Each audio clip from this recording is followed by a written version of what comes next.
It's Friday night in October of 1993.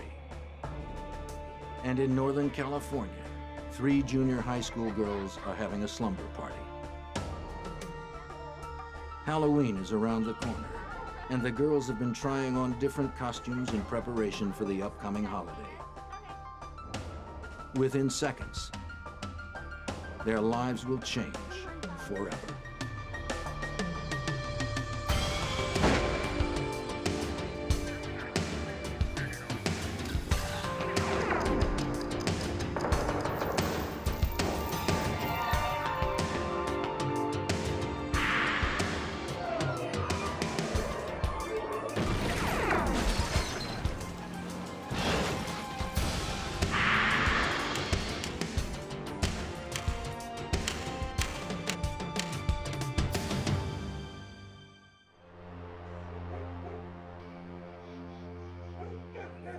October 1st, Polly Klaas and Jillian Pelham were waiting for another friend outside of Polly's house in Petaluma, California.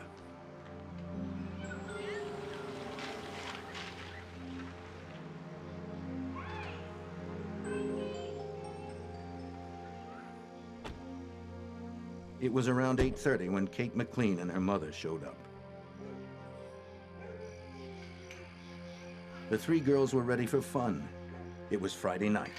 There was ice cream in the fridge, and they were going to stay up all night long. This was going to be a party.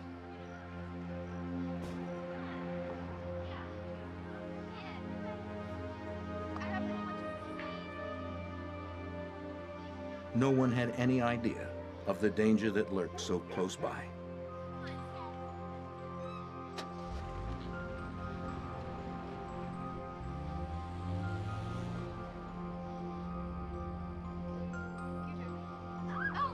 The girls kept to Polly's bedroom, but they couldn't suppress the noise as easily.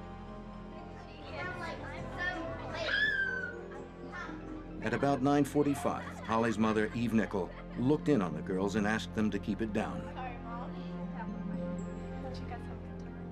She was suffering a migraine headache and thought she'd turn in early.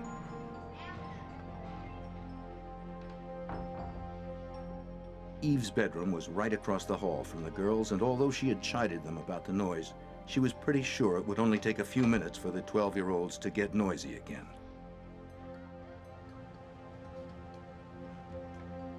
Before going to bed, Eve took her prescription pills to block out all distractions and get her fast to sleep.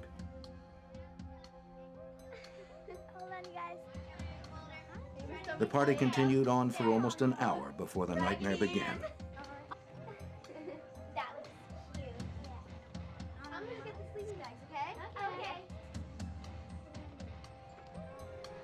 It was around 10:30 when the intruder entered the room.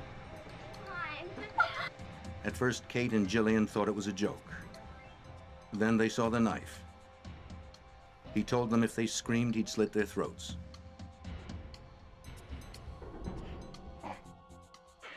Immediately, he tied them up and started asking questions. He wanted to know which girl lived there and who else was in the house. Polly spoke up. The girls were terrified and crying, and he assured them that he wasn't going to hurt anyone, that he was only there for money.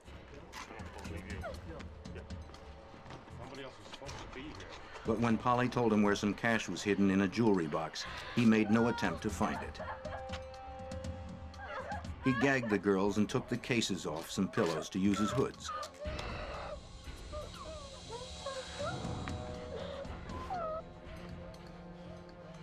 He made Polly get up and told the others to count to 1,000. By the time they were done, he said she'd be back.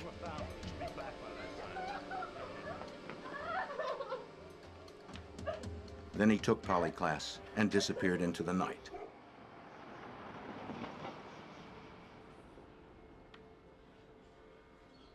Petaluma police officers were called to the scene after the girls managed to free themselves and wake Polly's mother. They responded in minutes. Investigators entered Polly's room and began to look around. The bedroom was in disarray and told of the events that had happened just minutes before. On the floor were binding materials, cut strips of cloth. The cords from the Nintendo game had been cut, and a strap that was clipped from a purse lay on the floor. Pillowcases were strewn about.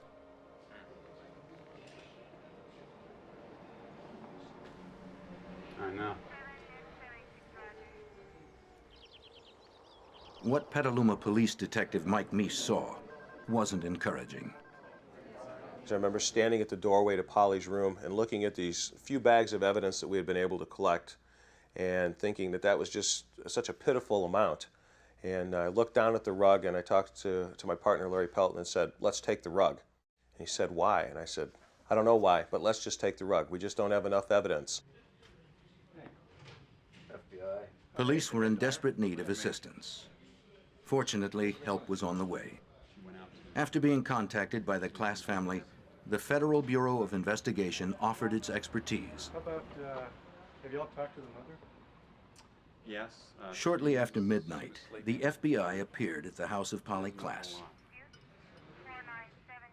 Typically, the Bureau handles kidnappings, and with $800 a year to investigate, they have plenty of experience. Because he was familiar with the community and experienced in kidnapping cases, Special Agent Ed Fryer became the lead investigator. But he knew something about this case was different.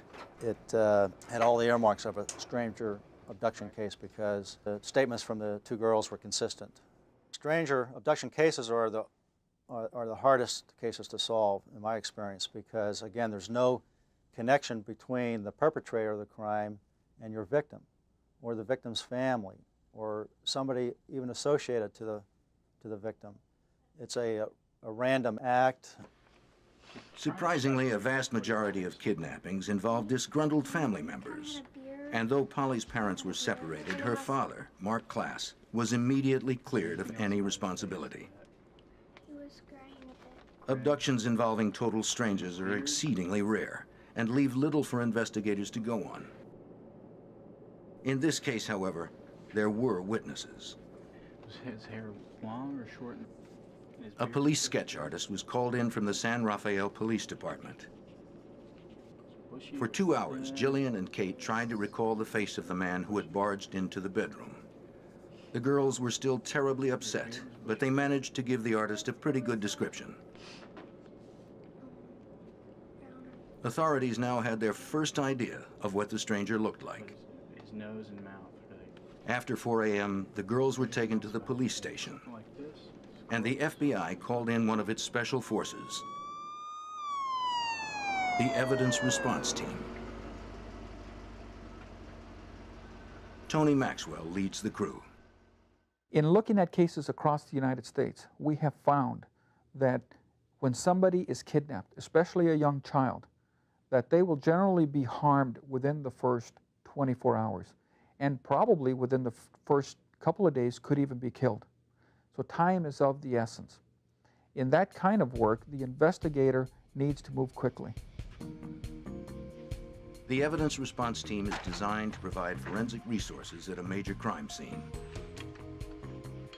Their sole responsibility is to collect evidence. And they use the most sophisticated collecting equipment available to do it. An electrostatic dust print machine collects tiny hairs and fibers off the floor when a positive charge is passed over a sheet of mylar. Any loose debris clings to the mylar and is sent to a lab for careful inspection.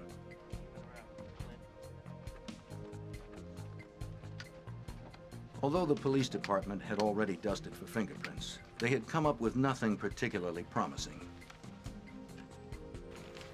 But they didn't have access to the same equipment as the FBI. The alternate light source was a new method that employed a unique fluorescent powder, which when combined with a distinct ultraviolet light and amber-colored goggles, could illuminate many things that otherwise would remain hidden.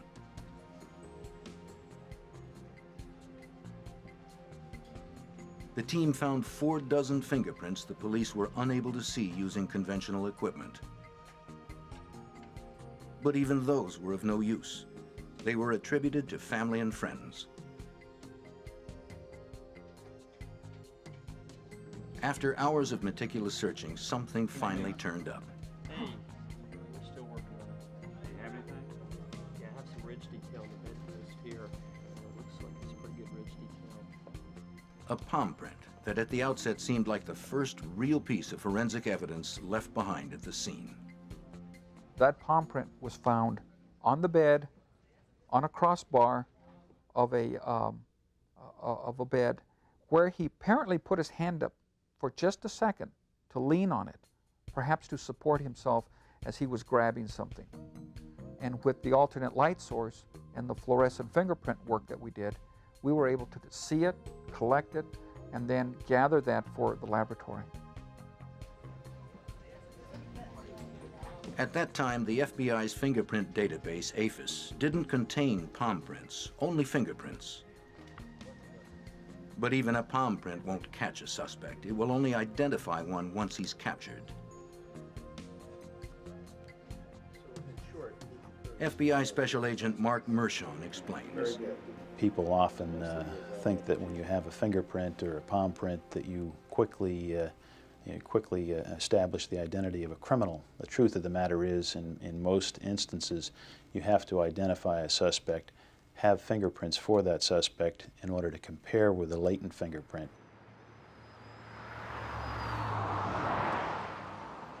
The hunt for the suspect prompted authorities to cover Polly's neighborhood inch by inch. By dawn, more than 100 agents and officers had begun a 24-hour search for Polly and her abductor. Helicopters and bloodhounds had been called out, and an all-points bulletin was issued by local authorities and the FBI. Systematically, the authorities searched every house in the neighborhood. Agents went to Polly's school to talk with teachers and students in the hopes that somebody might have some useful information.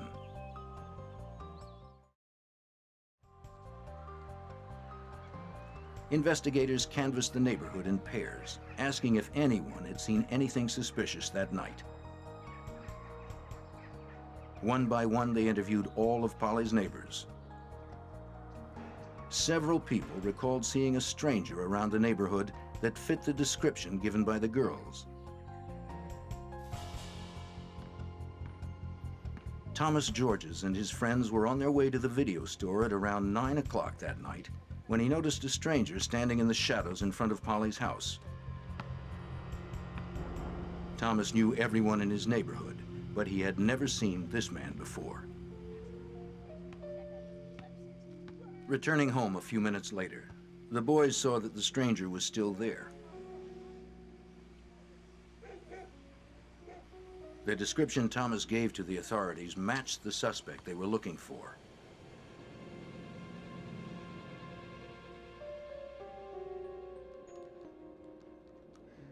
Sean Bush was playing video games with some friends who lived in a small rental cottage directly behind Polly's house.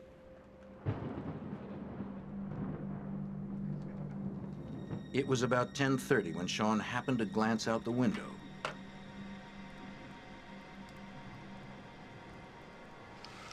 He was surprised to see a strange man on the back porch of Polly's house.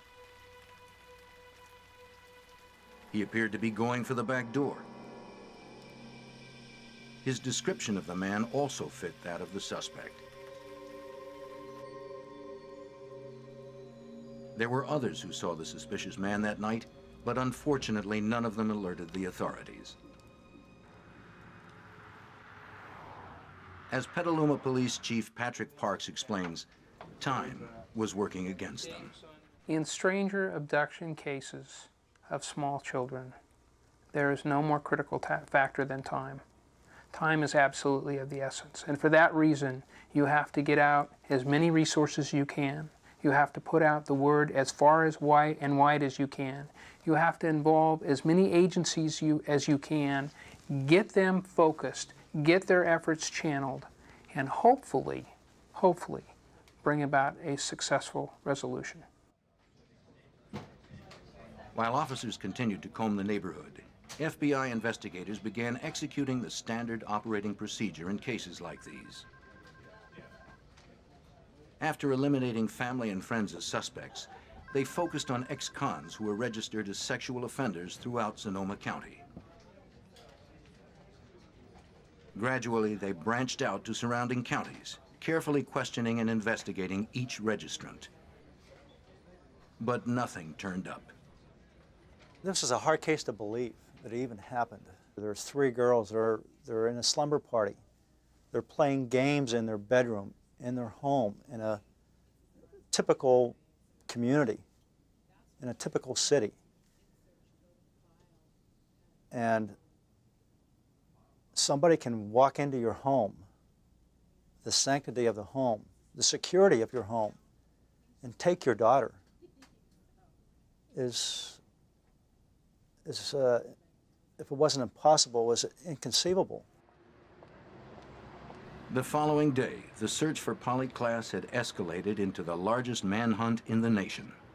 A massive community volunteer network was formed to assist authorities.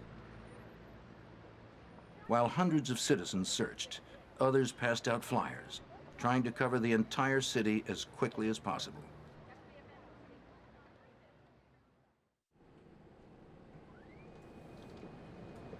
Back at the FBI's Trace Evidence Lab in Washington, D.C., forensic expert Chris Allen was carefully surveying the items collected from Polly's house. I noticed that in untying the pieces of bindings, the thin nylon strips of bindings that were used to tie up Polly's girlfriends, that they had jagged edges to them. And I was able to line them up perfectly so that I was able to determine that these all came from one piece of cloth originally, and it was a piece of cloth like a lady's nightgown or a slip material. Other pieces of evidence found in Polly's room were not so easy to classify. Tiny fibers collected with the electrostatic dust print machine proved to be a challenge to identify. After painstaking examination and comparison, Allen concluded that they had come from the interior carpet of an automobile. Eliminating the cars that could be accounted for at Polly's house, Allen suspected that these carpet fibers were most likely from the kidnapper's car.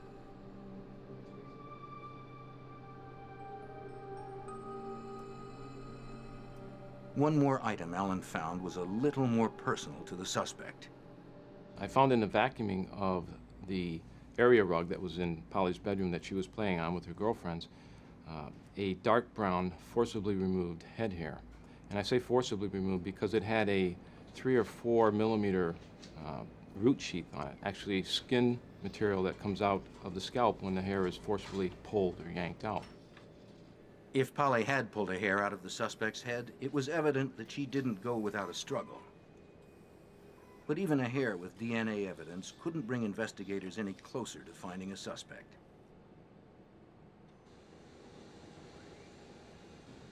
The palm print lifted from the bedpost was sent to Michael J. Smith, a fingerprint specialist with the FBI. Examining the print under laser light, Smith determined that the print had enough ridge detail to photograph. But the light emitted from the laser turned the print orange, and Smith needed to capture a black print on a white background. He instructed the photographer to reverse the color so that the finished print would appear the way it would on a fingerprint card. Now the print was indelible and could be filed until a suspect was apprehended. Investigators had unearthed some solid evidence, but it wasn't enough. Time was running out, and Polly Klaas was still out there, somewhere.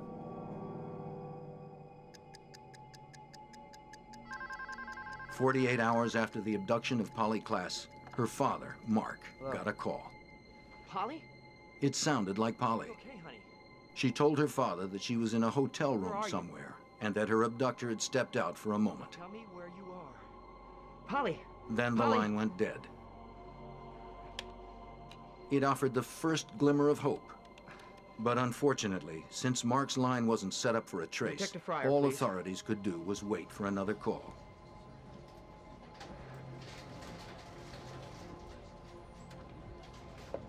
Word of the abduction spread rapidly.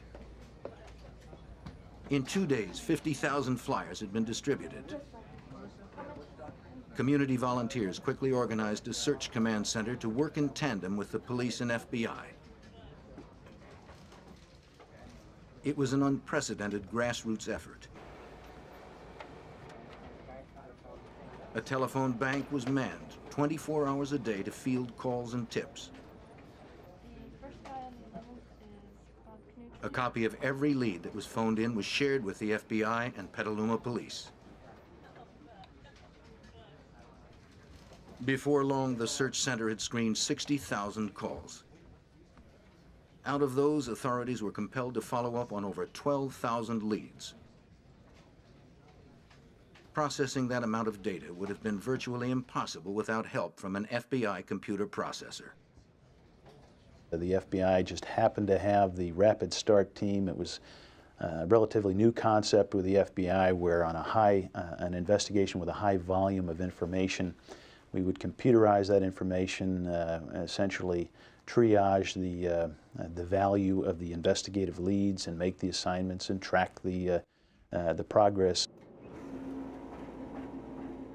Even with so many leads, there was one in particular that investigators were anxious to follow up on. When Mark Klaas received the first call, the FBI was powerless to do anything about it.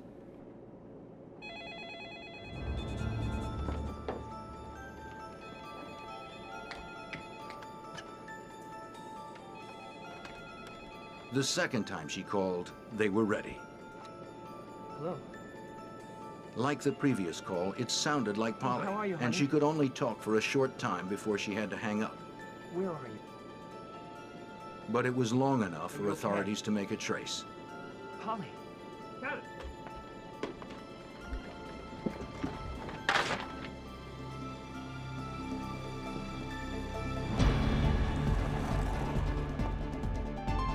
The FBI had traced the call to a house 30 miles away.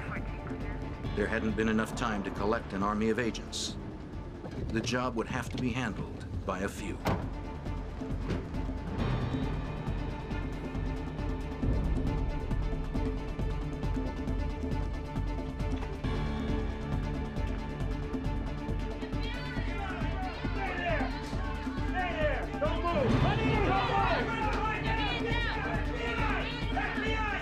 But something wasn't right.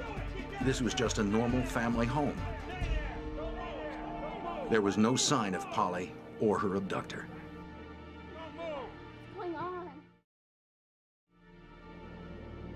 A terrible realization dawned on the agents.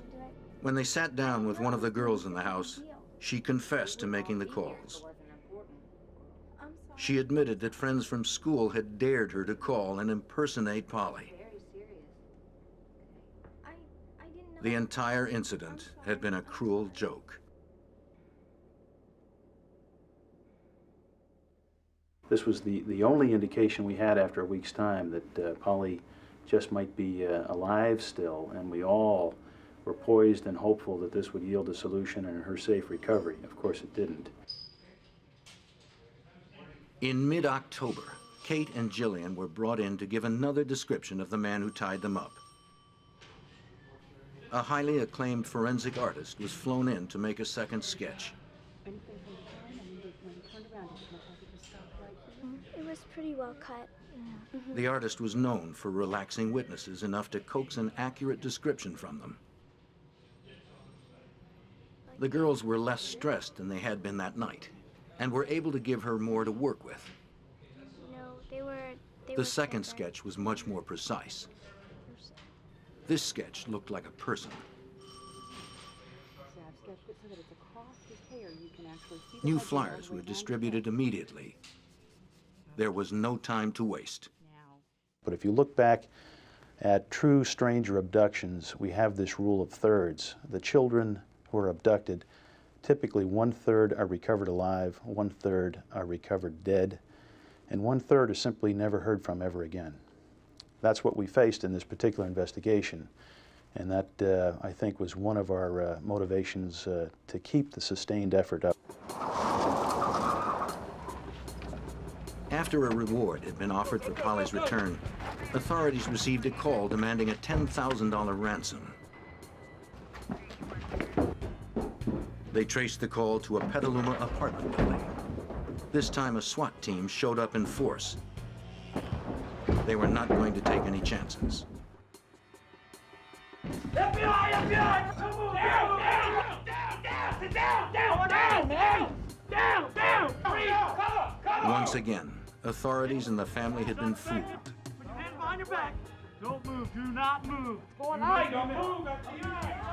20-year-old James Hurd was arrested for attempted extortion and posing as a kidnapper. It was a crushing blow for everyone. It became very frustrating. It was certainly distracting towards the main thrust of the investigation, but you had to deal with it. There was no way around it. You could not ignore those things. And it certainly chewed up a lot of time and resource. The family had been especially discouraged. A letter Polly's parents wrote to the kidnapper was published in the October 17th San Francisco Examiner. Whoever you are, wherever you are, please return Polly to her family. She belongs here. We miss Polly so much. We miss the twinkle in her eye and her sweet humor. We long to see her beautiful smile and hear her musical voice. They also addressed Polly. Our darling, if you can read this, please know that your mommy and daddy love you so much, and we will continue to search for you until we can hold you safely in our loving arms again. I don't think I ever lost hope. So I had numerous contacts with Mark Klaas, with Eve, with members of the family, and that was a question posed to me many times. And my response was no. We have not lost hope. We will not lose hope. Across the country, people wanted to see Polly brought home. Banners sprang up, and Americans began a candlelight vigil. Thousands donned ribbons of lavender, Polly's favorite color, to show their support of the search. We conducted searches during the day, during the night. We had a 24-hour operation going. We conducted searches sunny days, on foggy days, rainy nights. Whenever the information came in, we reacted to that because in a case like this, physical evidence is crucial. The search never stopped. The Navy and search and rescue experts joined the thousands of volunteers who were constantly looking. Police and volunteer task forces worked tirelessly. But it would be nearly 2 months before anything broke.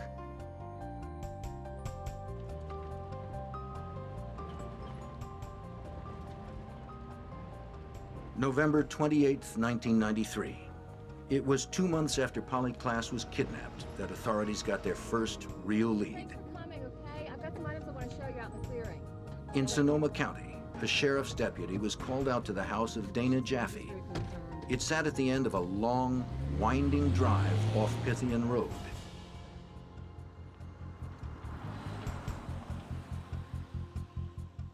Dana had been out inspecting her property when she noticed something unusual and thought it might be of use to investigators. She led the deputy through a densely wooded area to a clearing just a few yards from the long, winding drive to her house. Scattered in the woods were a few items that seemed somewhat suspicious.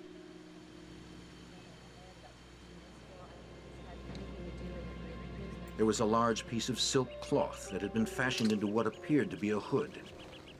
A couple of strips of packing tape were on the ground. Yeah, it's about 2 months ago. Couldn't do anything about it. They ran his place. A pair of young girl's tights had been tied into a knot, and human hair was entangled in the knot. Other debris surrounded the area.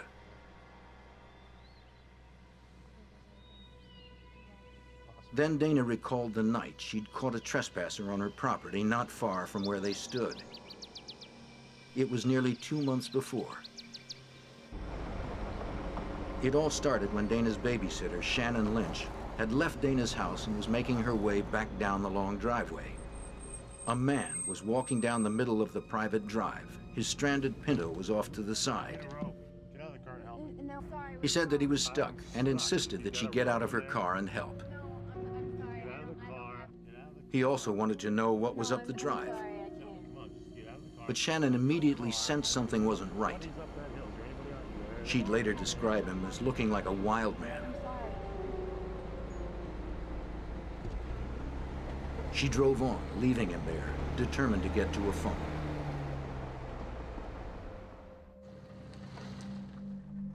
Shannon found a payphone about 2 miles down the road and hurried to call her friend. She was anxious to get a hold of Dana and warn her of the scary man trespassing on her land. Dana didn't waste any time. She grabbed her daughter and a baseball bat and took off down the hill. She saw the car, like Shannon had said, but the strange man was nowhere in sight. She continued down into town and called the police.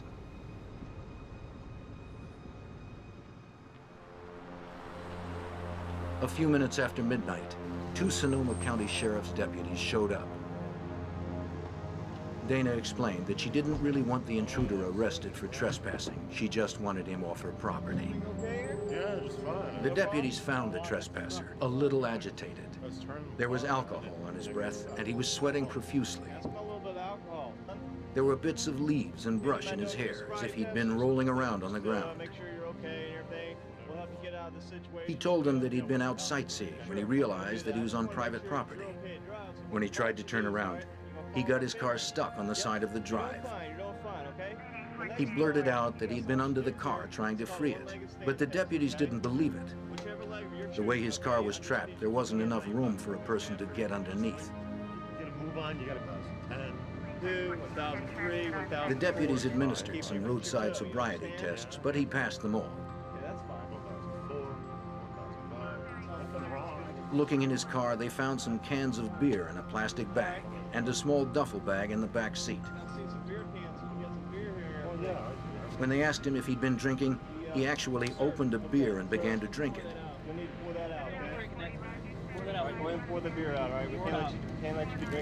They immediately made him pour it out and then told him they wanted to pat him down. He became extremely upset. Leave me alone. Just keep that stuff away from me, all right? To make him comply, the deputies told him they would be within their rights to run him in on trespassing. After he'd heard this, he calmed down considerably. They searched him carefully and continued questioning him, but could find nothing incriminating. He was just odd. The deputies remained suspicious, but when they ran his license, it checked out. His driving record was clean, and he had passed the sobriety tests. They had held him for about 45 minutes already, and they had no legal means to detain him any further. There was nothing left to do but pull his car out and send him on his way.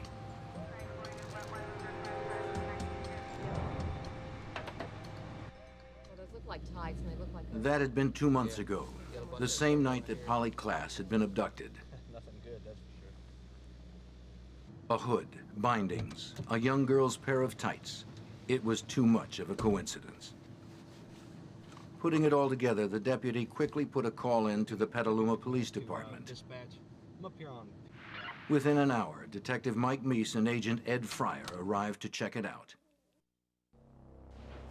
I'll never forget the scene. It was late at night then. By this time, Mike Meese and I are standing up on the hillside there on Pythian on the road. It was beginning to get a little misty and foggy, and the rain started to come down. And we looked at each other, and we knew in our hearts that we had basically uncovered a very critical crime scene, that this was going to lead us to the resolution of this case.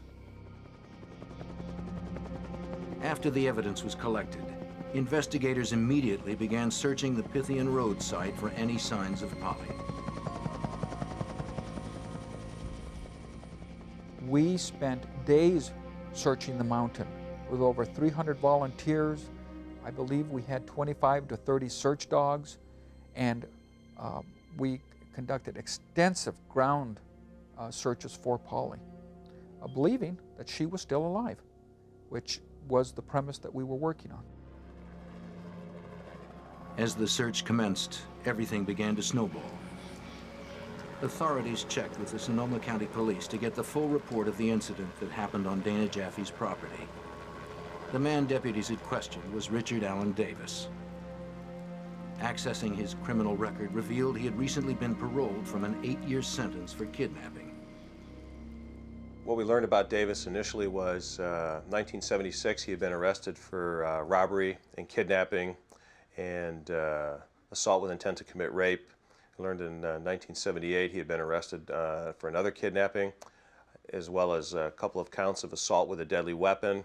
1984 he'd been arrested for a kidnapping case, assault with a deadly weapon, including the use of a firearm, and armed robbery. You start reading these reports and realize, you know, hey, this guy's a bad actor. This is an individual certainly more than capable of being involved in a crime like this. The arrest photo on file matched the girl's description. His mother lived in Petaluma, giving him reason to have been there. The pieces were falling into place.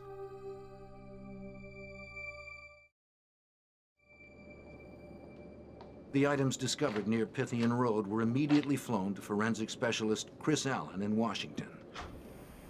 Of the most interest was a strip of cloth that was found in the woods. Allen was quickly able to confirm what detectives had suspected. Essentially what we're trying to do is establish whether or not the cut edges would line up or match. The middle strips represent the fabric that was found at Polly's bedroom, which were used to bind Polly's girlfriends. Subsequently, on the second submission, we received the cloth that was found at the Pythian Road site. These all fit together like a puzzle with the edges and the pieces of fabric matching up end to end. The strips meant more than likely Polly Klaas had been out at Dana Jaffe's after her abduction. Without a doubt, Richard Allen Davis had been there too. Though it wasn't enough to arrest Davis for kidnapping, detectives felt if they could just get him in custody, they could quickly gather the evidence they needed to tie him to Polly's disappearance. Everything else fell away, and we focused on what we had with Mr. Davis, what happened out there at Pythian Road, and what we were going to do next. When investigators discovered Davis had an outstanding warrant for breaking parole and DUI, they decided to bring him in. But he wasn't at home when they arrived. Then a deputy sheriff who was securing a perimeter around the area stopped a van. At the wheel was Richard Allen Davis.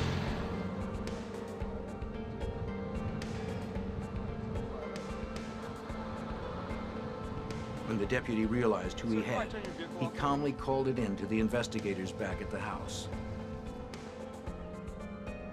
Is there a problem, officer? No, sir. Just sit tight, okay?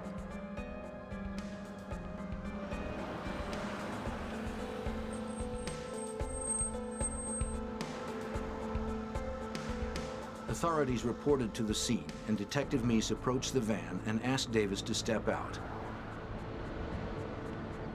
Step out of the van? He informed him that he was under arrest for violation of his parole. No. I'm Detective Meese. I'm arresting you for One thing I think it's important to understand how Richard Allen Davis was taken in custody, because it was such a low-key event, and because Mike Meese went ahead and handcuffed him. He did it in a very professional way, and he started a rapport going with Richard Allen Davis that later was very useful in bringing resolution to the case. It had been 2 months since Kate and Jillian had seen the man who took Polly Klaas, but they had no trouble picking him out of a lineup. Number one, step forward, please.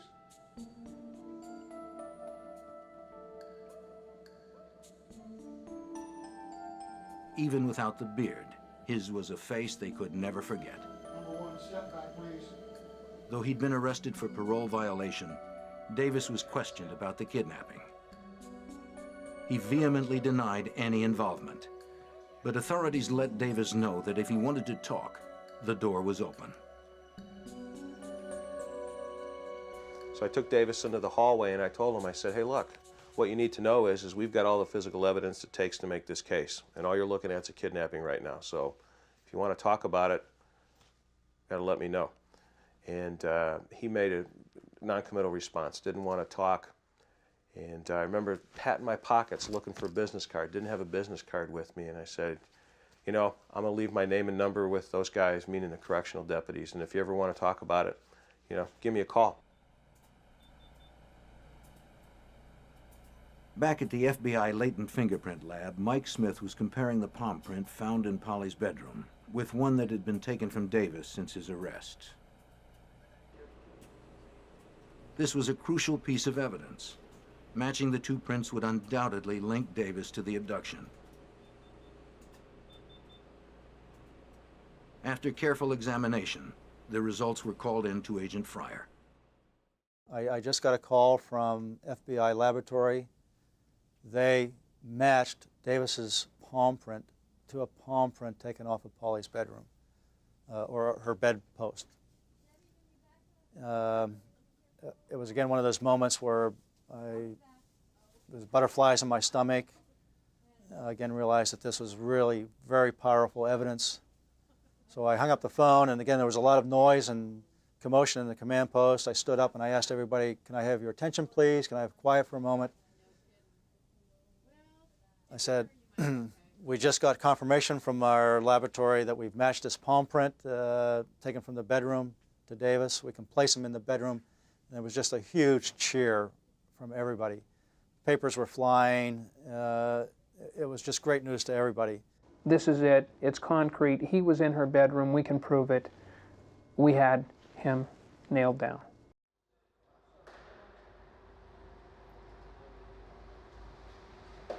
Though news of the matching print had gone public, Davis was being held in isolation and had not heard anything about it.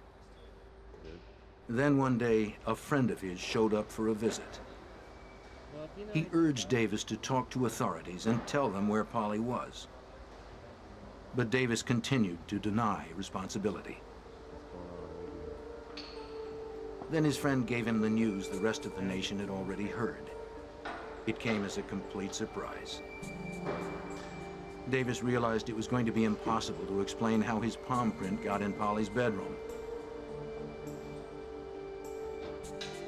There was only one thing he could do. In Davis's mind, he's now got to do something, and that is try to make whatever deal he can make with the authorities, because we know that he was in Polly's bedroom. We can put him there. While on his way to the massive search for Polly near Pythian Road, Detective Meese was paged to call the jail. This was the moment everyone had been waiting for, and Meese was anxious about what he might find out. After this wait, you know, Davis comes on the phone, and I recognize the voice. So I know it's him, and I said, he says to me, he says, "Hey, I screwed up. I screwed up big time." Detective Meese and Special Agent Larry Taylor met with Davis in the interrogation room, where Davis related the details of the night of October 1st. Though he was living in something like a halfway house, he had applied for an overnight pass to go visit his mother in Petaluma. Unable to find her house, he had a few beers and walked the streets of Polly's neighborhood. At one point, he was stopped by a man who wanted to sell him some marijuana. He decided to go ahead and buy the joint. In Davis's own words, he got really buzzed and went to the store for more beer. He soon found himself wandering the neighborhood aimlessly. He wasn't sure where he was or what he was doing. But Davis had come to the neighborhood prepared. He'd brought a bag packed with bindings and tape. Forensic experts were able to determine that he had cut the strips with a pair of scissors, a fact which implies intent.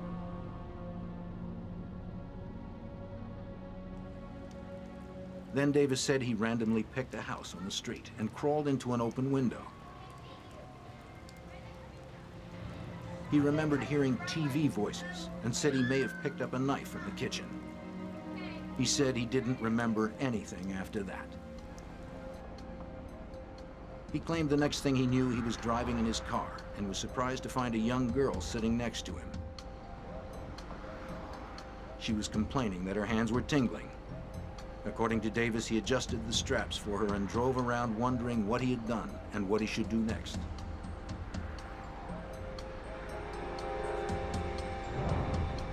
Then he drove off the side of the road and got the car stuck.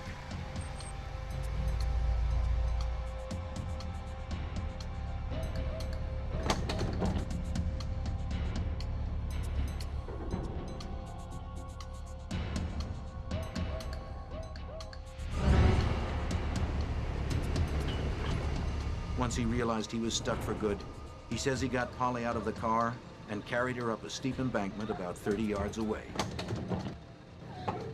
Get out of the car! He planned to leave her in the darkness until he could figure out a way to free the car.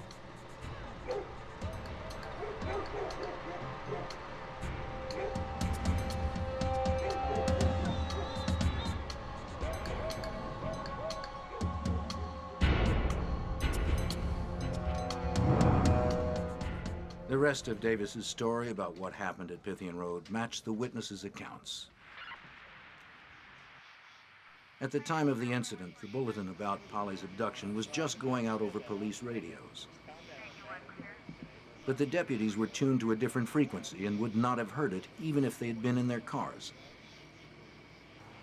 They ran his license, but the equipment they had at that time was only able to give a cursory printout of Davis' driving record. It couldn't generate his criminal record. They found nothing they could hold him on. What I want you to do is, all right, I'm gonna follow my finger. Davis recalled how the deputies pulled his car out and escorted him to the main highway. But he claims that he waited for 15 or 30 minutes and returned to the site to find Polly. Then he just drove around. At some point, he realized he had to get rid of her. At long last, authorities had found out what they'd been desperate to know. Polly Klaas was dead, and Richard Allen Davis was the man responsible.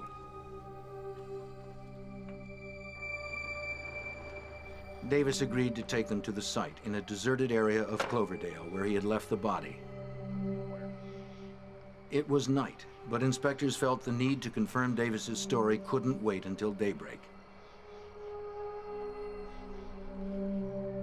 He led them to a field near an abandoned lumber mill. Out in the field, under some boards, investigators found the body of Polly Klaas.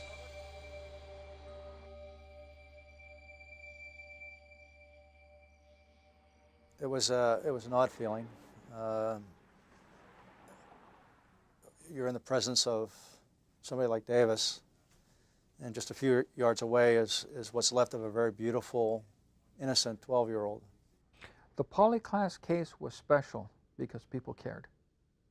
Because the whole community stepped forward and said, this is the last child you're going to take, and that this is our child, and that we are going to go out and look for her until we find her.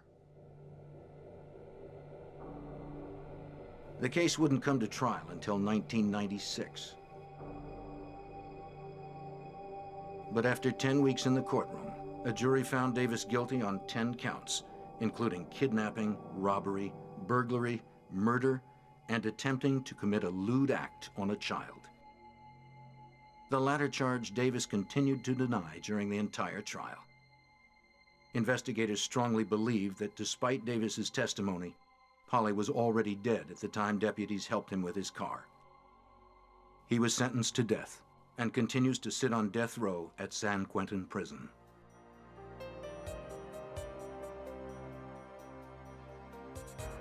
Polly Klaas left behind a legacy to save other lives.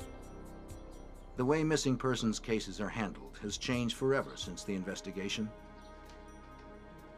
Law enforcement databases are linked to different agencies providing vital information to multiple jurisdictions. Missing persons bulletins are now sent out over all police channels. At routine pullovers and traffic stops, officers can access not only driving histories, but criminal records as well. Implementation of the 3 strikes you're out legislation was a direct result of the case, as was the push to expedite the appeals process in murder cases. And a foundation established in Polly's name aids the search for missing children. It looked just a little fuzzy on the website. Involvement of the FBI was critical to bringing resolution to this case. Had they not come in and gotten involved early on, it's doubtful we would ever have had resolution, or certainly that it would have been as quickly as it was, even though it seemed like a long time. The unique partnership that was formed between local police and the FBI set a precedent that continues to this day.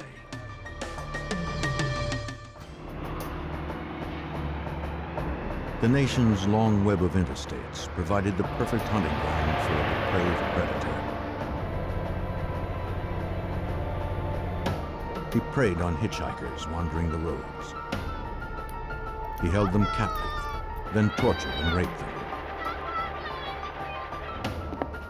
When that didn't satisfy his warped cravings, he killed instead.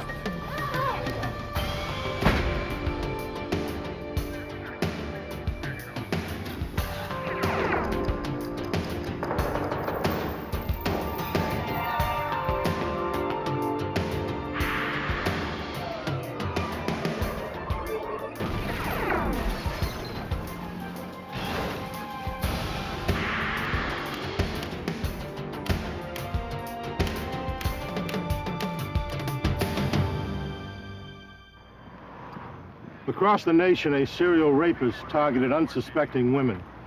It was only a matter of time till his dark urges raged out of control and led him to murder.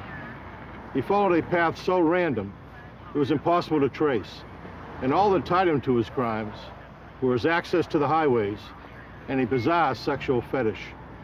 I'm Jim Kallstrom, former head of the FBI's New York office. When investigators believed the suspect had committed dozens of murders, the FBI was determined to put the brakes on his nationwide rampage.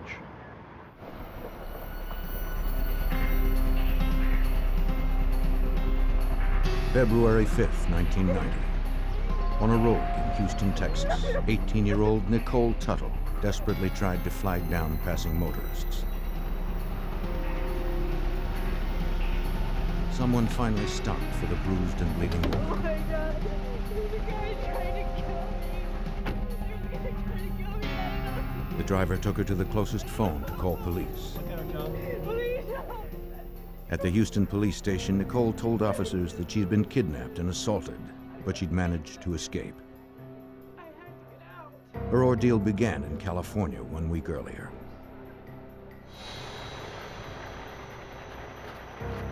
On January 29th, she hitched a ride from a trucker at a rest stop.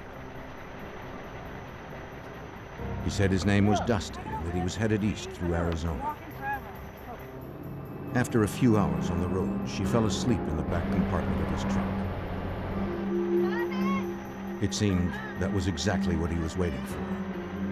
He climbed in back and overpowered her. Before she was fully awake, he chained her to the walls and gagged her with a horse bit. The trucker whipped her and pierced her with pins and fishhooks. He also raped and sodomized her. Nicole told police that she was chained inside the cab for 6 days. Her ordeal didn't end there. Inside his Houston apartment, the trucker allowed her to bathe, then chained her to the bed and raped her again. She watched helplessly as he approached her with a straight razor. He pressed the blade close to her scalp and began to slice off her hair. After 3 hours, he forced her back into the truck. This time, he failed to bind her. When they stopped at a brewery, he left her alone as he walked inside to sign for his new freight. Do you know how many days that you were in the truck? Nicole knew this might be her only chance. Where did you? She ran for it, still wearing a dog leash around her neck. I needed to go to California. Houston police stopped a trucker in the area whose rig fit Nicole's description. Hey, Nick. She said he was not the man who attacked her. A background check revealed no outstanding warrants or convictions, so police released the trucker. Nicole told the officers to stop searching. She was too frightened to testify against her attacker. She just wanted to go home to California. On February 5th, the same day that Nicole escaped, another young woman was on the highway thumbing for rides. Just 15 miles away in Pasadena, Texas, 14-year-old Regina Walters was running away with her new boyfriend. Her parents were divorced, and Regina usually stayed with her father in Houston. She'd been visiting her mother for a few days when she fled and began hitchhiking. Whether she was following the lead of her new teenage boyfriend or just testing her independence, a trucker soon stopped for the pretty young girl.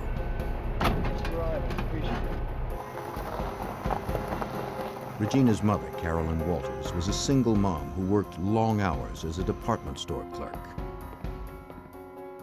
When she came home from work, she was surprised to find her daughter was not home.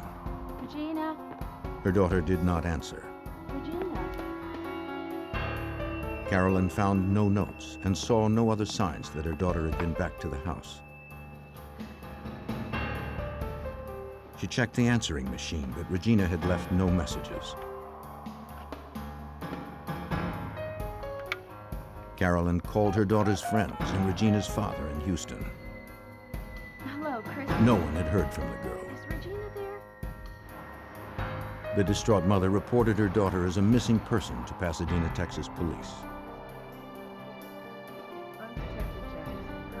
She spoke with a detective from the juvenile section, providing the officer with Regina's description.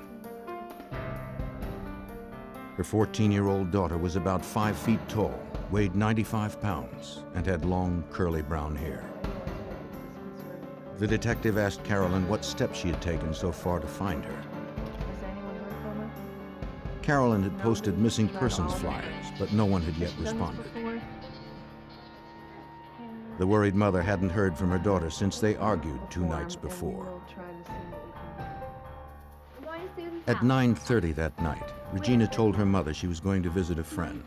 I just think you ought to stay home tonight. When Carolyn objected, the girl insisted she would be right back. No, it's not. Well, I want... Regina, what? Against her better judgment, Carolyn relented, trusting that Regina would call if she stayed out later. Though the young teen had a history of running away, she always returned on her own. Her mother believed this time was different. Pasadena, Texas police detective Suzanne Jackson of the Juvenile Division was assigned the case. She understood Carolyn's concern. Several days passed, and Regina would normally call her mom when she would leave home and let her mother know that she was okay and that she was just out. She would be back when she was ready to come home, and she had not done that.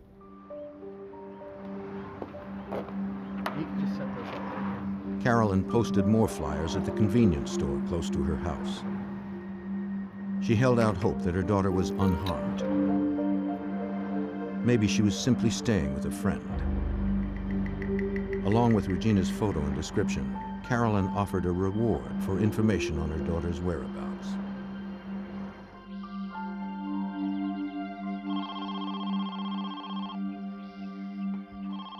"5 days after Regina's disappearance, Carolyn received a phone call. The caller had seen Regina talking to 2 young men on the evening she left her mother's house. Okay. The person only knew the men as Billy and Ricky, but she remembered that Billy had a girlfriend with the peculiar name of Urena. Carolyn immediately called police. Detective Jackson, please. The following day, a second caller gave Carolyn the address of an apartment where he had seen Regina at a party 2 days before.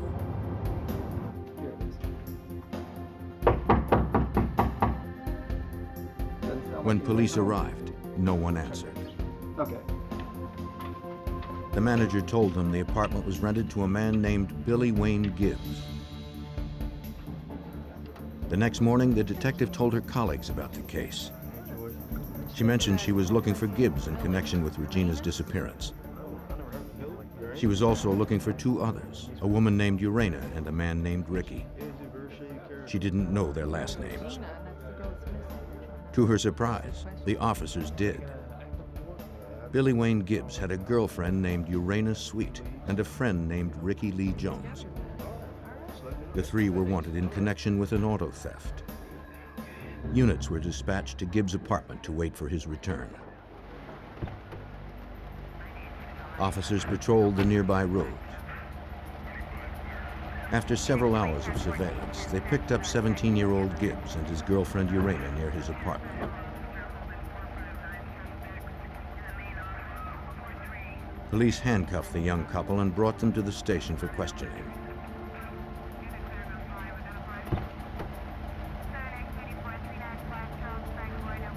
The third suspect, Ricky Lee Jones, was still at large.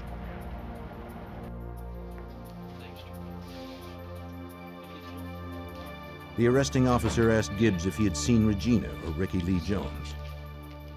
Gibbs said he had spoken to them 4 days ago, but not since. He told police that Ricky and Regina were in love and planned to run away to Mexico, where Ricky had relatives. The detectives suspected that 18-year-old Jones had another reason for leaving town. If he were caught with Regina, he could be charged with contributing to the delinquency of a minor. Regina was 14, and they obviously were boyfriend and girlfriend at the time. When they saw the flyers that the mother had left out with reward on her location, they decided that it would be best to leave the area so they wouldn't be caught. And that's when they decided to leave the area, hitchhike to Mexico. The detective learned that Ricky Lee Jones was already on probation for theft. Fleeing jurisdiction was a parole violation. She issued a warrant for his arrest. She also fed Regina's description into the NCIC, the National Crime Information Center, a database listing both victims and criminals nationwide. If Regina were located by any police department in the country, Pasadena, Texas police would be notified. Until then, with no known address or vehicle, it would be difficult to find the pair. 15 miles away, Houston police interviewed Jerry Walters, Regina's divorced father.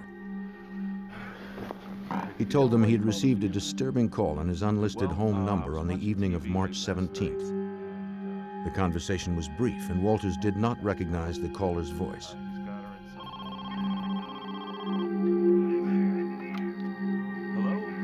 The man asked, "Are you Regina's father?" When Walters replied yes, the man told him he knew where to find Regina. He said she was in a loft of a barn, and that there had been some changes. He had cut the girl's hair. Regina's father asked if she was dead or alive. The caller hung up without answering. Detective Jackson asked Southwestern Bell to trace the call. The company told her it would take several days. Police would simply have to wait. Aside from the phone records, the trail of the missing 14-year-old and her boyfriend was stone cold. In March of 1990, Pasadena, Texas police detective Suzanne Jackson continued her search for 14-year-old Regina K. Walters. The girl hadn't been seen since early February, when she left a friend's house with her 18-year-old boyfriend, Ricky Lee Jones. The detective's only lead was an anonymous phone call made to Regina's father on March 17th. The call had yet to be traced. On the same night Regina's father received his call in Houston, her mother in Pasadena, Texas, also got a call. Hello? She recorded the conversation as police had advised. Yeah. An unknown man told Carolyn to meet him at 6:30 the next morning at the local convenience store. He had something to tell her about Regina, and he wanted to say it in person. Without giving his name or description, he hung up. Carolyn called Detective Jackson, who told her it was risky to meet the man. When Carolyn insisted, Jackson said police would go with her for protection. From a distance, officers kept an eye on Carolyn as she waited at the convenience store for the unknown caller. She had no way of knowing if the man knew who she was, and no way to identify him. Her only hope was if he would approach her. She studied everyone who came in and out, and everyone who used the phone. Carolyn waited over 2 hours. The caller never came forward. 2 days later, Pasadena, Texas police received the phone records for both calls to Regina's parents. They learned that the call to Regina's father in Houston was made from a gas station in Ennis, Texas, 200 miles northwest of where she was last seen.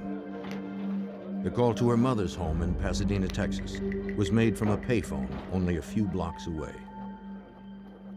At that particular time, it was obvious that we were becoming very concerned about Regina's whereabouts with the phone calls and the information that we received. We were pretty sure that there was going to be foul play involved. 2 weeks later, Carolyn told Detective Jackson that the man who had called her before wanted to set up another meeting at the same convenience store. Police traced the call to a nearby payphone. The caller had already fled.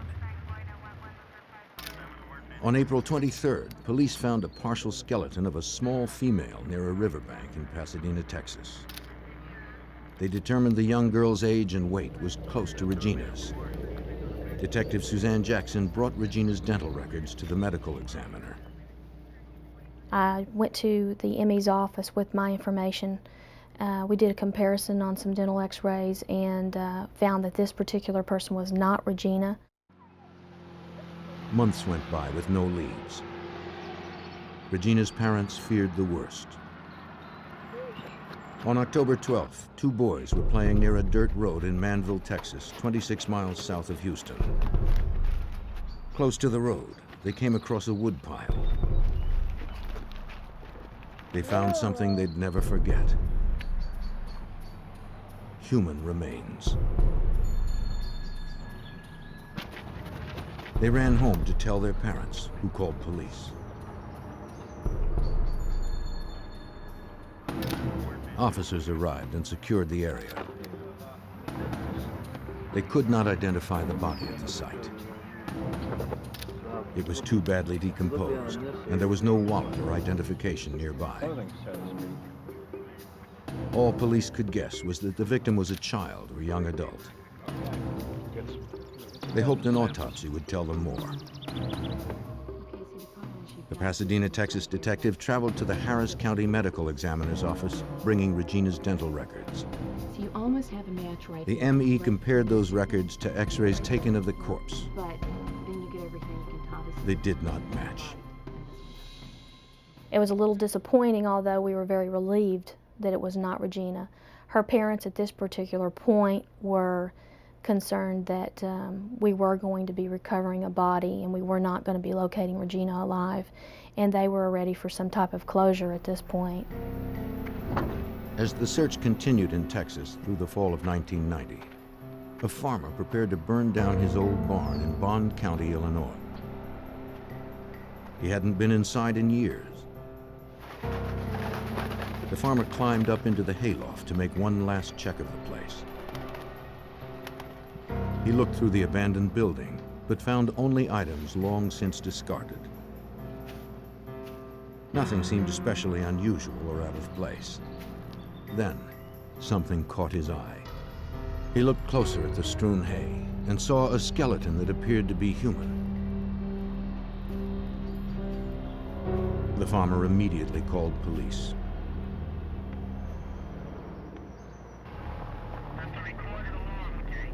In October of 1990, as Detective Jackson hunted in Texas for 14-year-old Regina K. Walters, A decayed body was found in the hayloft of an abandoned barn in Bond County, Illinois. Agent Mike Sheely of the Illinois State Police responded to the scene.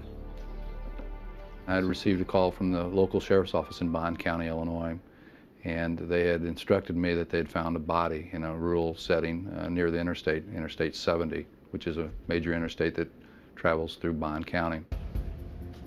Crime scene technicians conducted a thorough search of the barn. No clothes were found on or near the body. There was no wallet or other ID. They did find a single white thread close to the bones that seemed too new to have been in the old barn for long. Police photographed the remains from various angles. They found baling wire that matched the wire wrapped around the corpse's neck. Some hair remained on the head. Because the skull was so small, police believed the victim was probably a child. The people of nearby Greenville had not seen a murder in 10 years. The anonymity of this crime was especially disturbing. Police had no way of knowing if the victim was from the area or just dumped there by someone passing through on nearby Interstate 70. At first, they weren't even sure of the corpse's age or sex. Forensic anthropologist Mark Johnsey was called in to conduct an examination. He made several discoveries that helped Illinois State Agent Mike Sheely begin to identify the victim. Mark was able to determine that it was a young female between the ages of 14 to 16, her approximate weight, which was 90 to 110 pounds. There was indication that her hair had been cut. The distal ends had begun to grow again, but the forensics had told us that it was recent. The cause of death was determined to be strangulation. The killer had almost severed the victim's head by twisting baling wire around her neck 16 times. That's what we found. From the condition of the joints and vertebrae, Johnsey discerned that the girl was killed almost a year before. A forensic scientist analyzed the white fiber found close to the body. Maybe it would yield a clue to what the young girl or her murderer had been wearing. He determined the fiber was mostly cotton, but it didn't come from clothing. It likely came from a towel. Searching the National Crime Database, State Agent Mike Sheely listed the Illinois Jane Doe as a white female, 14 to 16 years of age, probably killed as early as September 1989.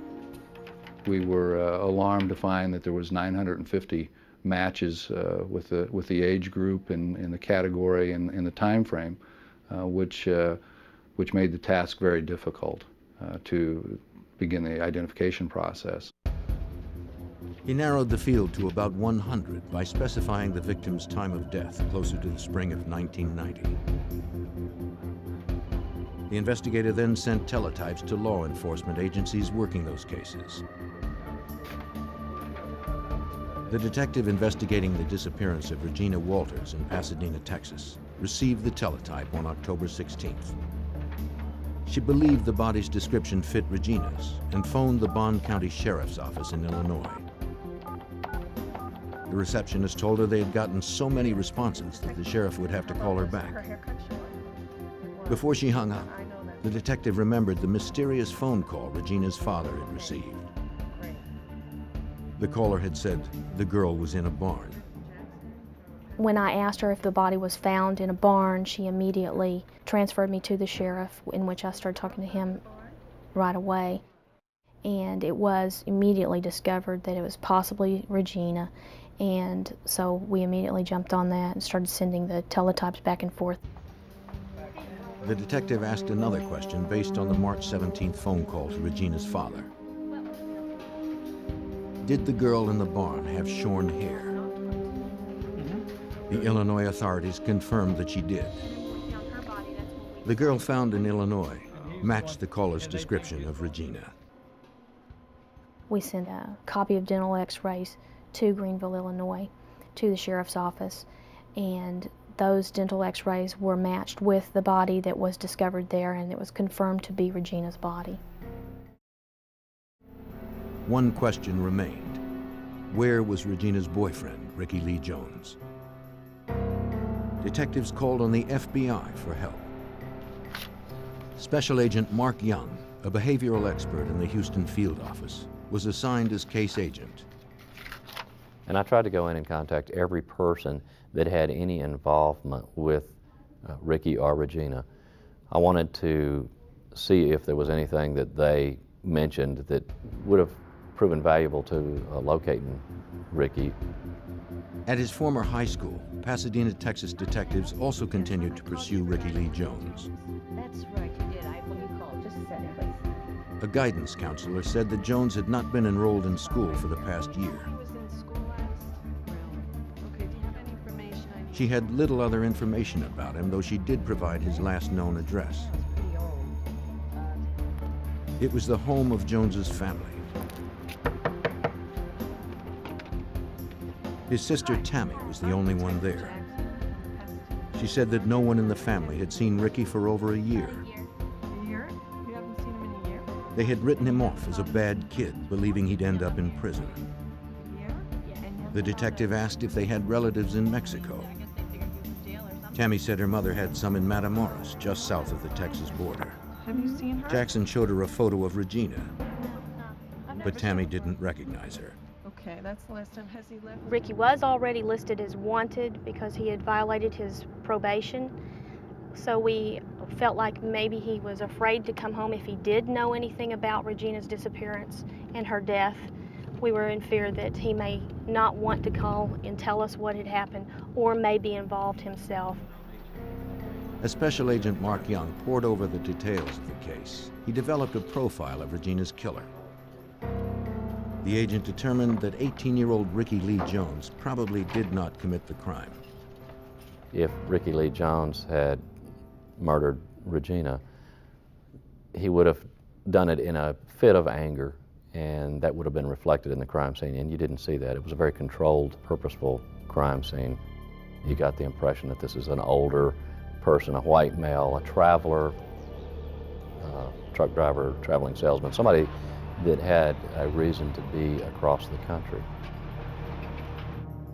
The fact that the barn was close to an interstate supported Agent Young's theory. The crime scene told the agent more about the sadistic murderer. He had stripped off Regina's clothing, killed her slowly by strangulation, and most notably, had cut Regina's long hair.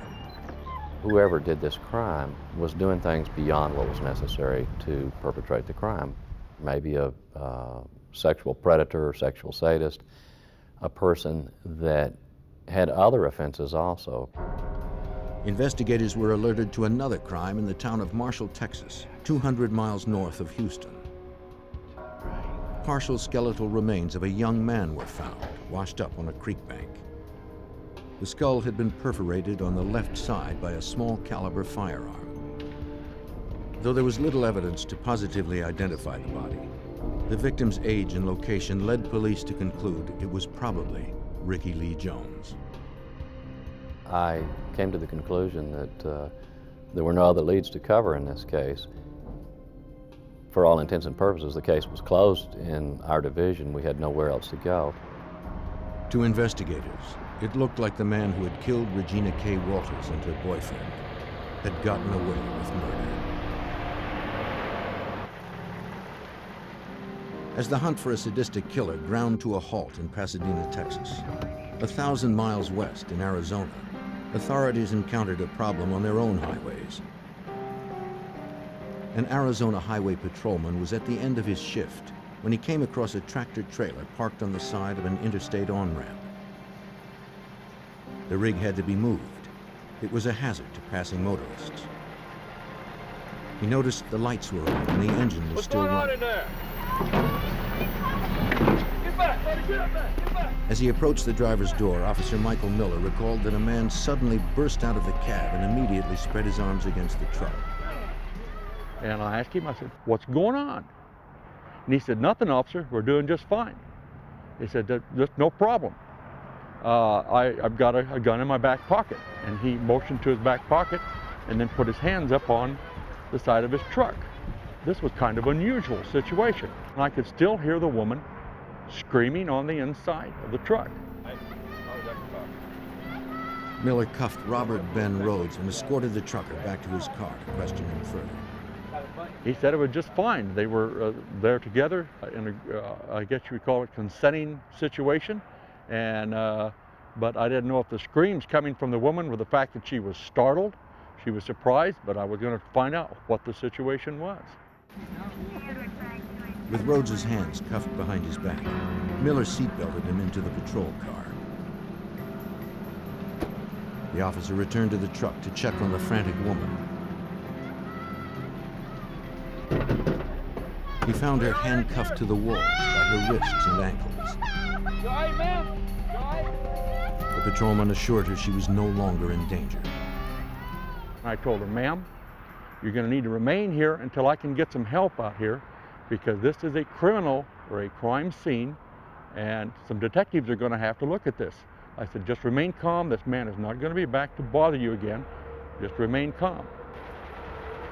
I left the truck and moved back to my patrol car. Miller returned just in time. Rhodes had maneuvered his cuffed hands in front of him and released his seatbelt. He was about to open the car door. The officer quickly recuffed him. There is no actual routine stop out there in the road that no matter what you come across out there, you never know who you're dealing with.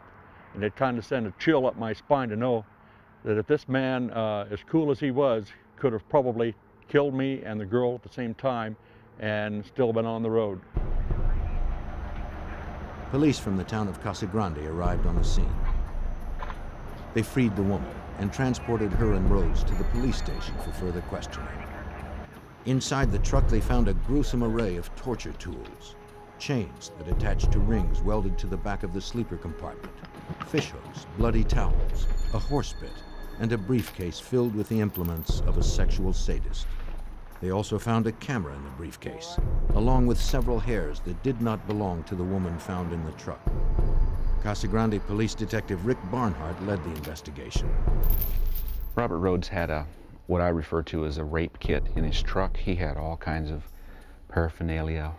He had long sticks with clips on the end where he would draw and quarter his victims. He had whips. And just based on that, I knew Robert Rhodes was a predator.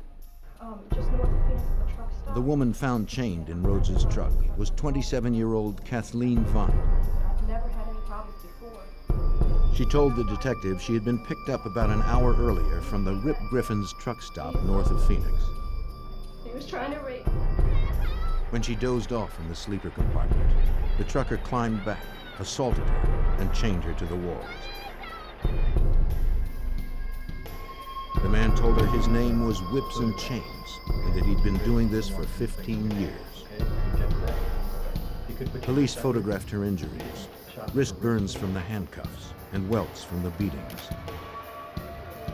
She tried to fight off her attacker, but her hands were chained.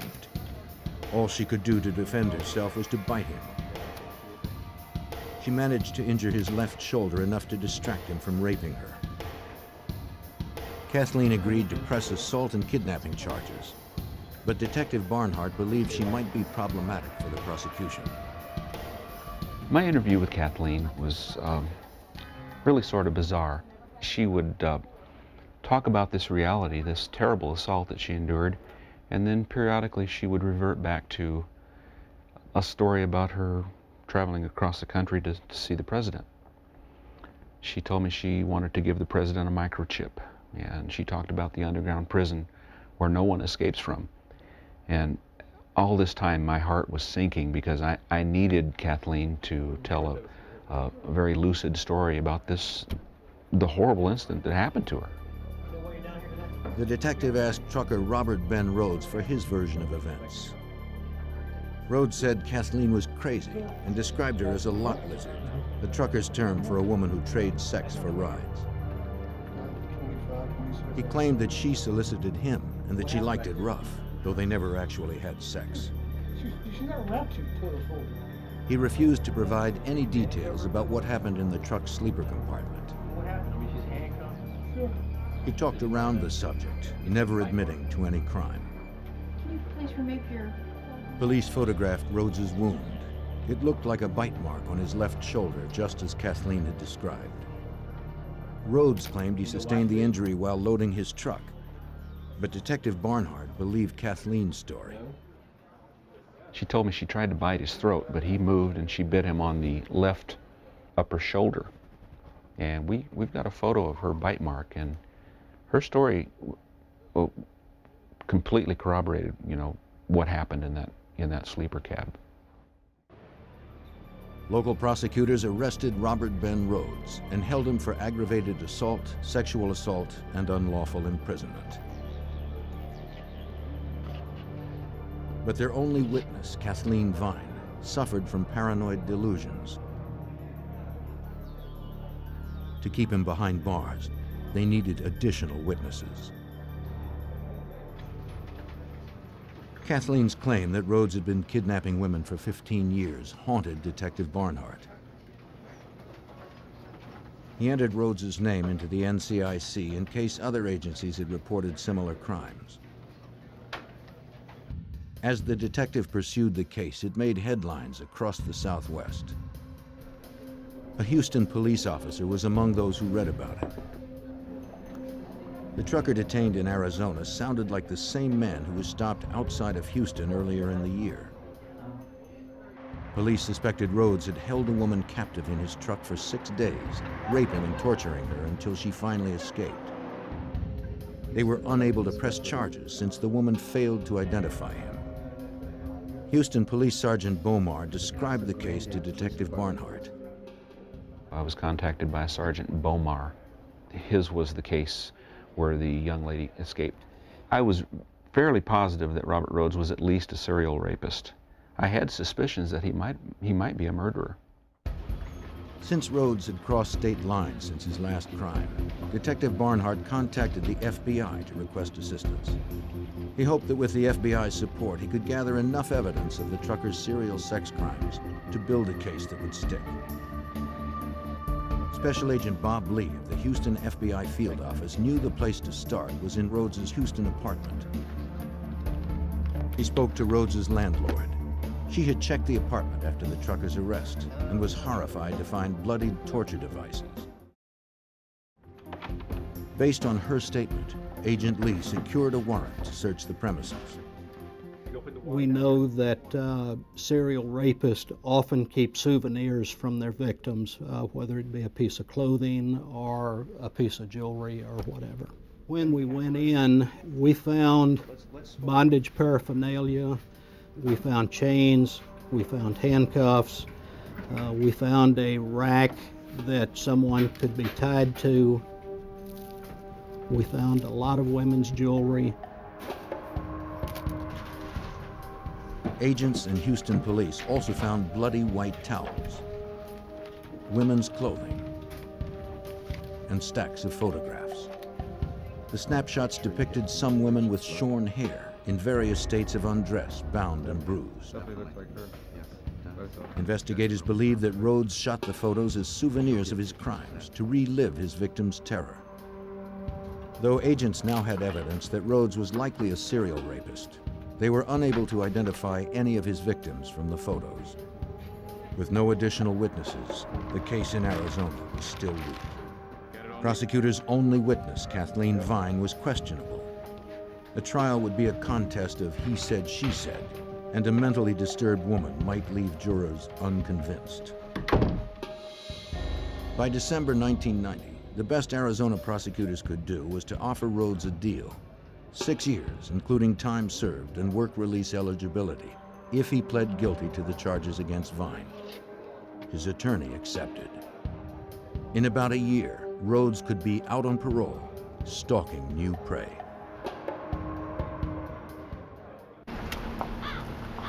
By October 1991, a year after 14-year-old Regina Walters was found murdered in Illinois, her case remained unsolved.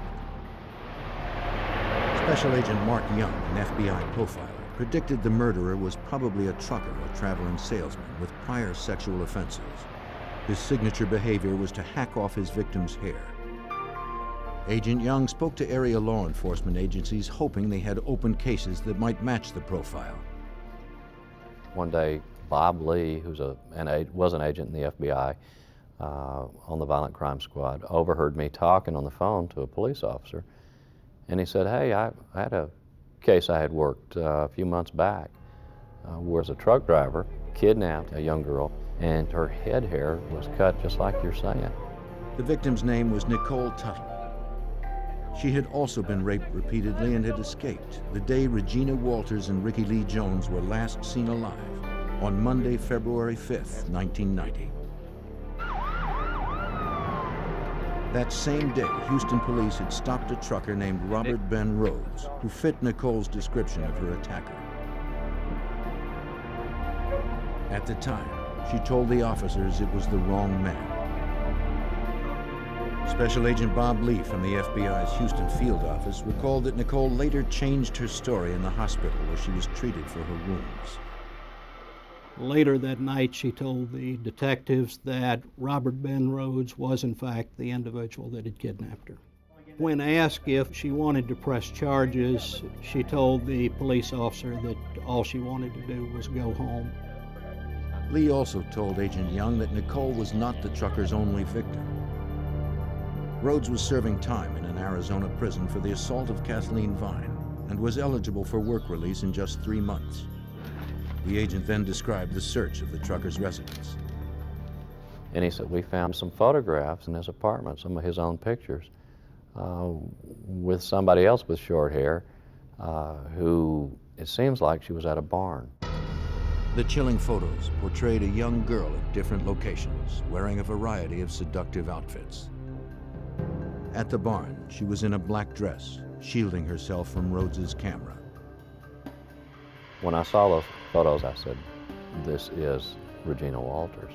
In order to verify that, I went to the family and I got several of their pictures, and there are facial characteristics and markings that exactly duplicated the pictures Rhodes took.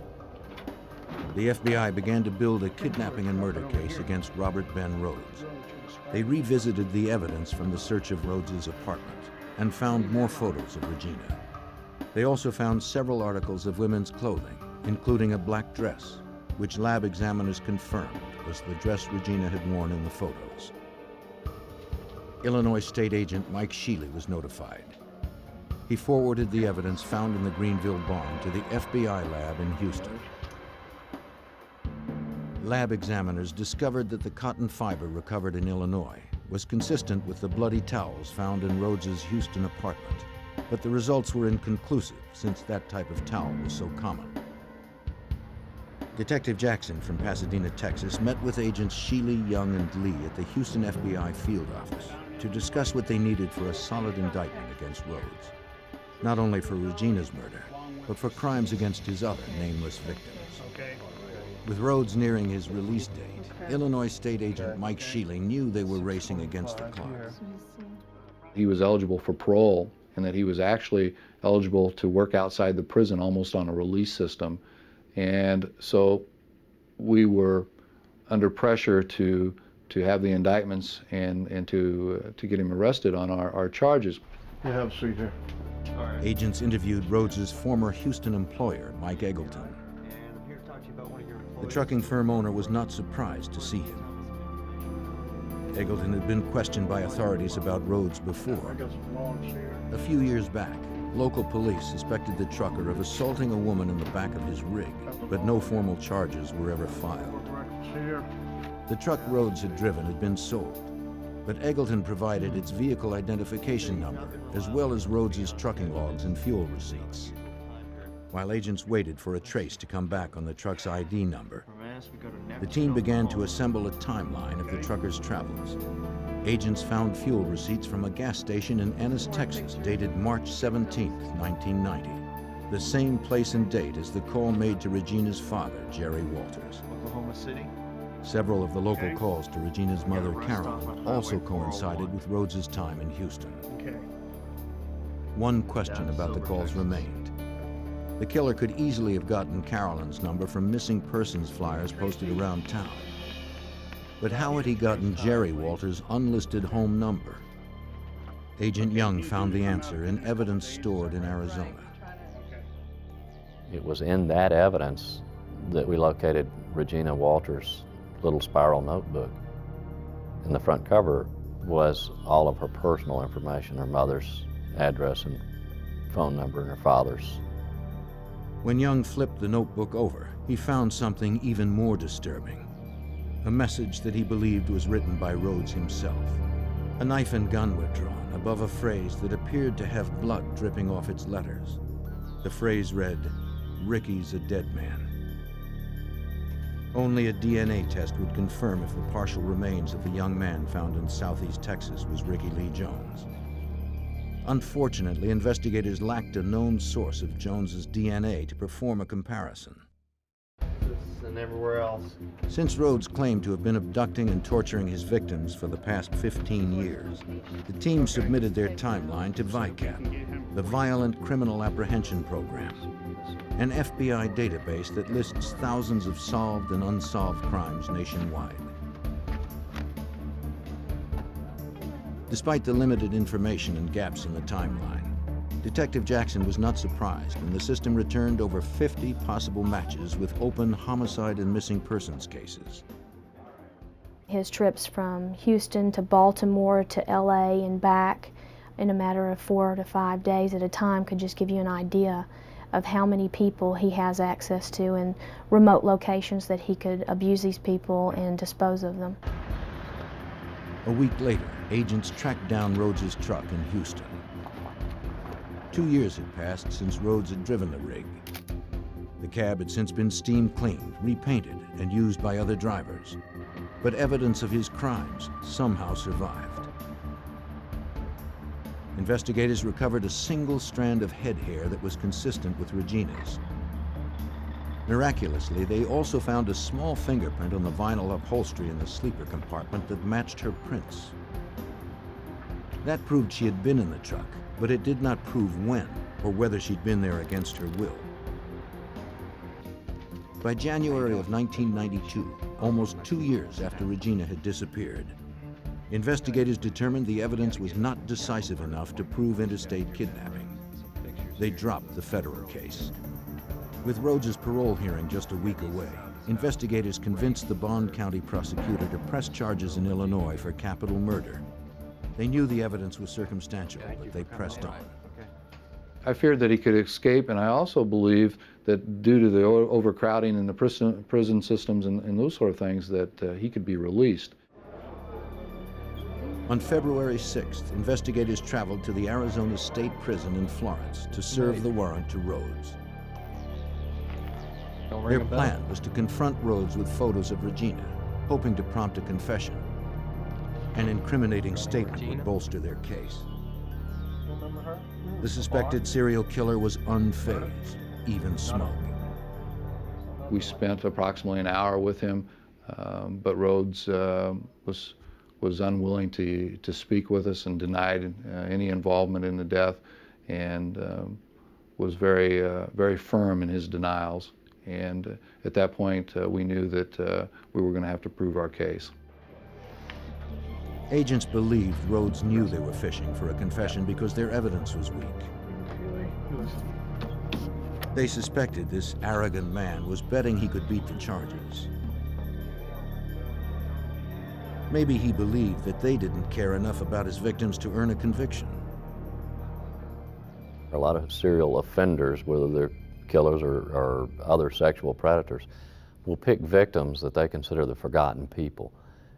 Because they're banking on that element that law enforcement and society doesn't really care about hitchhikers or less wealthy people, less established folks.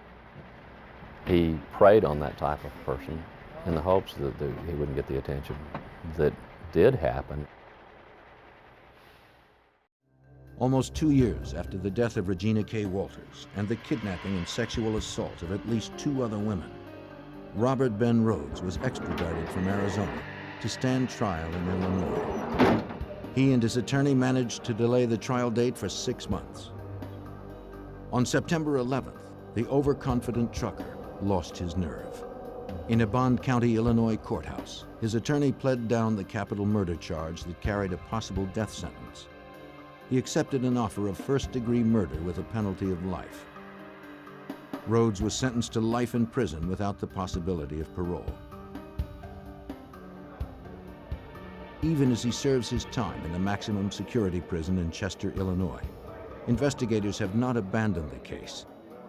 They continue to gather evidence, committed to proving that Regina K. Walters was not Rhodes' only murder victim. There is one other picture of a female as yet unidentified that got into the truck with him. We're somewhat concerned whether that may be another victim. Anybody that gets into the comfort zone of the truck of a serial killer may potentially be another murder victim. Investigators continue to work on identifying the unknown women from Rhodes's past in hopes of bringing the small comfort of closure to their grieving families.